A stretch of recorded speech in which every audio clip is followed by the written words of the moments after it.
अब आइए बच्चों क्वेश्चन नंबर 13 समझें। तो क्वेश्चन नंबर 13 क्या है? Find equation of the line passing through the point 2, 2 and cutting off intercept on the axes whose sum is 9। कह रहा है बच्चों बिंदु 2, 2 से होकर जाने वाली रेखा का समीकरण ज्ञात करो जिसके द्वारा अक्षों पर कटे अंतःखंडों का योगफल क्या है? 9 है। क्वेश्चन समझ में आया? तो क्वेश्चन क्या है? बिंदु 2, 2 से होकर जाने वाली लाइन का इक्वेशन फाइंड आउट करो। जो लाइन है ना, जो लाइन एक्सेस से जो इंटरसेप्ट कट किया है उसका एडिशन कितना है? 9। समझ गए? तो उस लाइन का इक्वेशन फाइंड करो जो किससे जाएगी? 2, 2 से जाएगी और एक्सेस पर ऑन एक्सेस पर जो इंटरसेप्ट कट किया है उसका योगफल, उसका एडिशन कितना है? 9। सम का मतलब एडिशन ना, योगफल का मतलब जो इंटरसेप्ट होते हैं आपके उनको ऐड करोगे तो 9 आएगा, है ना? तो यहाँ पे देखो ये जो पॉइंट है, ये पॉइंट आप देख रहे हैं यहाँ, ये पॉइंट किस क्वाड्रेंट में होगा? बोले फर्स्ट क्वाड्रेंट में होगा कि नहीं? तो इसका मतलब जो लाइन है वो कुछ ऐसे पासिंग थ्रू हुई रही होगी कि नहीं? बताएं। लाइन कुछ ऐसे पासिंग थ्रू हुई रही होगी और इस पे पॉइंट आपका क्या है? 2, 2 ना। तो यहाँ पर जो इंटरसेप्ट है ये और ये जो OA और OB यही तो इंटरसेप्ट होंगे, हाँ? इंटरसेप्ट यही तो होंगे, अंतःखंड यही तो होंगे। बताएं। लाइन एक्सेस को जहाँ पर कट करता है, लाइन एक्सेस को जहाँ पर कट करता है उस पॉइंट से ओरिजिन तक की डिस्टेंस, उस पॉइंट से ओरिजिन तक की डिस्टेंस ही तो इंटरसेप्ट कहलाती है। तो आपके यही तो इंटरसेप्ट होंगे, ये और ये ना। तो यहाँ पे बात को समझेंगे। जो इंटरसेप्ट है उसका सम कितना है? 9 है। अब ये कितना इंटरसेप्ट है आपको पता है? ये कितना इंटरसेप्ट यहाँ पे कट किया आपको पता है? नहीं। लेकिन बोथ एक्सेस पर इंटरसेप्ट कट किया है, ये क्वेश्चन बोल रहा है ना। तभी तो सम 9 दिया है, तभी तो उनका एडिशन 9 दिया है। तो नहीं पता होने पे, आई डोंट नो होने पर हमें क्या करना पड़ता है? लेट कर लेना पड़ता है, मान लेना पड़ता है कि भाई ये स्मॉल ए मान लें और इसको क्या मान लें? Small b. तो अब अगर हमने इनको प्लस कर दिया, किनको? ए और बी को हमने प्लस कर दिया, तो हमें क्या क्वेश्चन में दिया है ना कि जो अंतःखंड है उसका योगफल क्या है? 9। तो अंतःखंड हमारे क्या हो गए यहाँ पर? ए और बी, और उनका योगफल हमें कितना दिया है? 9। तो योगफल का मतलब ए और बी का जोड़, ए और बी का जोड़ हमें कितना दिया था? 9। तो ए प्लस बी बराबर 9 कर लिया। क्वेश्चन समझ में आया? क्वेश्चन देखिए, पहले समझना क्वेश्चन जरूरी, बहुत ही इंपॉर्टेंट क्वेश्चन है, एग्जाम में आ सकता है आप लोगों के, बहुत ही प्यारा क्वेश्चन है। तो उस सरल रेखा का समीकरण है जो बिंदु 2, 2 से होके जाएगी और जिसके द्वारा अक्षों पर कटे अंतःखंडों का योगफल क्या है? 9 है। एक लाइन है जो पॉइंट 2, 2 से पासिंग थ्रू हो रही है और बोथ एक्सेस पर इंटरसेप्ट का जो सम है वो क्या है? 9 है। बहुत ही प्यारा क्वेश्चन है। यहाँ तक समझ में आ गया? अब हमको एक बात समझ में आ गई है, ये जो लाइन है, ये लाइन है कि नहीं? बताएं। ये जो लाइन आपको यल दिख रही है, ये लाइन बोथ एक्सेस पर इंटरसेप्ट कट की है कि नहीं?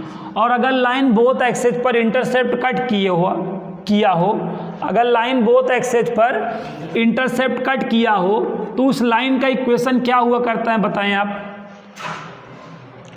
अगर लाइन बोथ एक्सेस पर अंतःखंड, मैंने आपको बोला था कभी भी क्वेश्चन में बोथ एक्सेस पर, दोनों अक्षों पर अंतःखंड दे दिया जाए तो रेखा का समीकरण क्या हुआ करेगा ना? इक्वेशन ऑफ अ लाइन क्या हुआ करेगा? बताएं।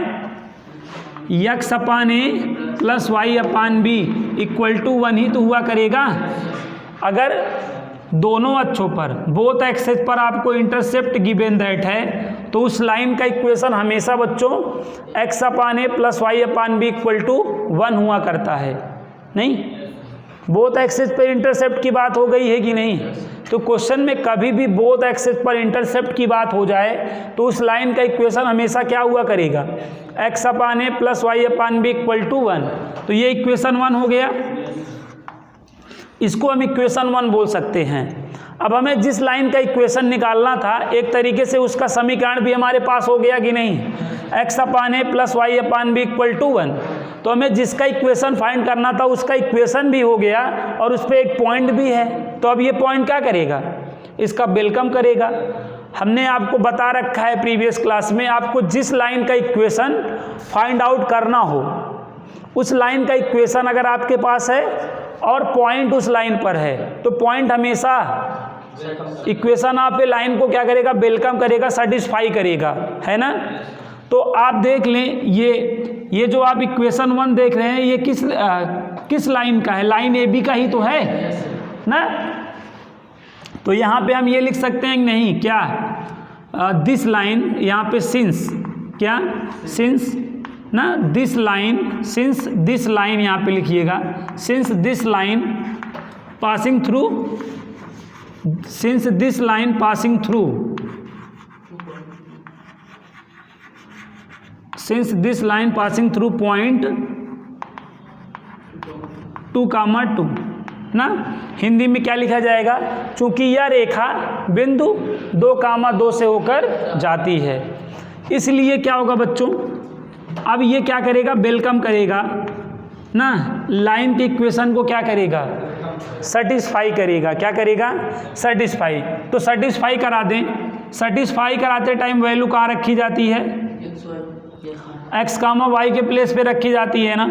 तो यहाँ रखिए तो क्या हो जाएगा 2 अपान ए और यहाँ रखिएगा 2 अपान बी इक्वल टू क्या हो जाएगा 1। यहाँ तक बात समझ में आया। अब एलसीएम एलसीएम लेंगे तो ए बी ऐसे क्रॉस मल्टीप्लाई करना पड़ेगा। तो ये क्या हो जाएगा 2b plus 2a equal to 1। 2a plus 2b equal to a b आएगा कि नहीं बताएं, आएगा। 2a plus 2b equal to a b आएगा ना। यहाँ पे ये जो गिवन दैट है यहाँ से आप b की वैल्यू निकाल सकते हैं 9 माइनस ए। यहाँ से b की वैल्यू क्या फाइंड आउट कर सकते हैं 9 माइनस ए। तो यहाँ पर b है कि नहीं, तो जहाँ पर b है आपको क्या करना है बच्चों, यहाँ पर आपको 9 माइनस ए, ओके। यहाँ पर भी b है कि नहीं, तो यहाँ पर भी हम 9 माइनस ए रिटर्न करेंगे। बोले यहाँ तक आ गया समझ में।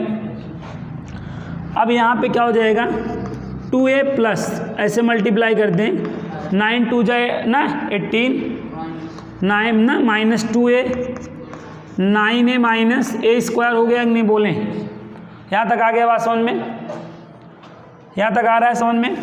कोई दिक्कत हो तो बताते चलें। अब इस फिगर का कोई काम नहीं है तो इसको इरेज कर दे रहे हैं ना। फिगर तो समझ गए हैं ना बच्चों। चलो अब यहाँ पर देखो, अब आप सॉल्व करोगे तो ये क्या आ जाएगा प्लस 2a से माइनस 2a क्या हो जाएगा, कैंसिल आउट हो गया कि नहीं।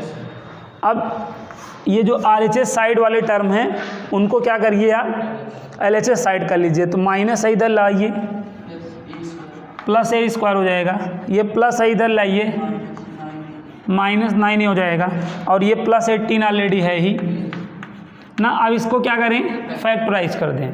तो इसको फैक्टराइज कैसे करेंगे, देखिए 6 3 जा 18, 6 3 18, 6 धन 3 करेंगे 9 आ जाएगा कि नहीं।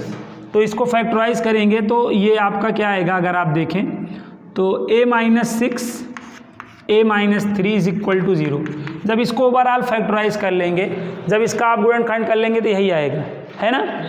अब आपको क्या करना है a माइनस 6 इक्वल टू 0 करना है एक बार, और एक बार a माइनस 3 इक्वल टू 0 करना है। बोले तो a इक्वल टू 6 आ गया कि नहीं यहाँ से, और यहाँ पे a की वैल्यू क्या आ गई 3 आ गई। बताएं आ गया कि नहीं। अब ऐसे लिखेंगे व्हेन मतलब जब a इक्वल 6 देन बताएं तब देखें यहाँ पे वैल्यू रख दें।